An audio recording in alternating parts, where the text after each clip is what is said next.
तो सबसे पहले हम शुरुआत करने जा रहे हैं बिहार और उत्तर प्रदेश से, जहां पर आंधी तूफान ने तबाही मचा दी है। उत्तर प्रदेश और बिहार दोनों राज्यों में बिजली गिरने से कई जगह बड़े बड़े हादसे हुए हैं। बिहार के 9 जिलों में 34 से ज़्यादा लोगों की मौत की खबर सामने आई है।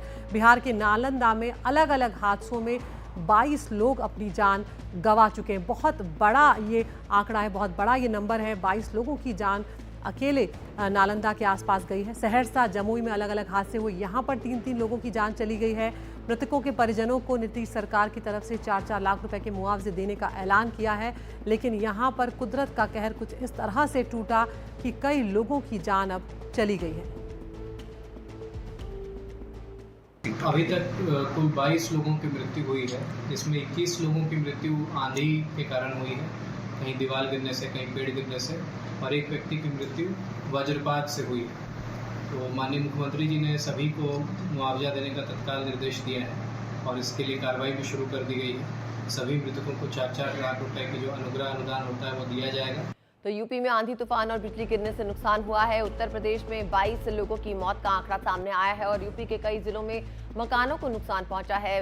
बिहार और यूपी की घटनाएं हैं जहां पर अलग अलग इलाकों में कई आंकड़े ऐसे सामने आए जहां पर लोगों की मौत हो गई। बेमौसम बारिश और तूफान की वजह से ये हादसे हुए हैं, जहां पर करीब 50 से ज्यादा लोगों की मौत की खबर सामने आ रही है। कहा जा रहा है कि तूफान आया, ओले गिरे, तेज बारिश हुई और इसी के चलते बिहार के नालंदा में जो है ये कई मौतों की खबर सामने आई और साथ ही यूपी में जो है कई मौतों की खबर सामने आ रही है। एक पुल जो बेहद खास माना जाता है, पीपा पुल, उसके भी टूटने की खबर है। उस पर भी अब जो है काम शुरू हो गया है। बताया जा रहा है 2-4 दिन के लिए यह संपर्क अब टूटा ही रहेगा। प्रभाकर कुमार हमारे सहयोगी हमारे साथ जुड़ गए हैं।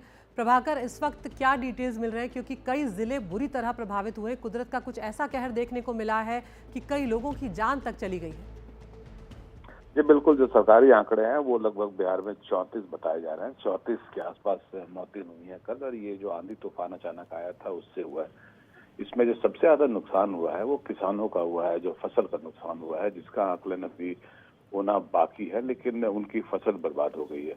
लोगों की जो मौतें हुई हैं, ये ज्यादातर मौतें जो हैं या तो ये बिजली गिरने से हुई है, या पेड़ गिरने से हुई है, या फिर बिजली के तार या पोल गिरने से हुई है, थंडर स्टॉर्म से भी हुई है। और ये सारे वो लोग थे जो खेतों में काम कर रहे थे, खुले में थे, और जिस समय अचानक आंधी तूफान आया है उसके बाद वो अलग अलग हादसों में उसके चपेट में आ गए। सो कोई एक कारण नहीं रहा है जिसके कारण ये सारी मौतें हुई हैं। अगर एक कारण आप जानना चाहें तो वो कारण है आंधी तूफान जो आया है, उसके चलते अलग अलग हादसे हुए हैं जिसमें ये मौतें हुई। ये सरकारी आंकड़े हैं।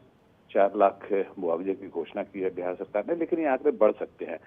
अकेले नालंदा में लगभग 22 के आसपास मौतें हैं इस पूरे में। तो सबसे ज्यादा मौतें अगर आप बोलेंगे तो वो नालंदा में हुई है। बाकी और भी जिलों में 1 से लेकर 3 तक के आंकड़े हैं, और ये आंकड़े बढ़ सकते हैं। जैसा मैं आपको बता रहा हूँ, ये सरकारी आंकड़े हैं और ये अभी धीरे धीरे और बढ़ने की इनकी आशंका है। जी शुक्रिया प्रभाकर। तो ये किसी एक हादसे के चलते नहीं, अलग अलग जगहों पर हादसे हुए हैं। कहीं पर दीवार गिरी है, कहीं पर मकान ढहा है और कहीं पर बिजली लोगों पर गिरी है। उसके चलते कई लोगों की जान चली गई है।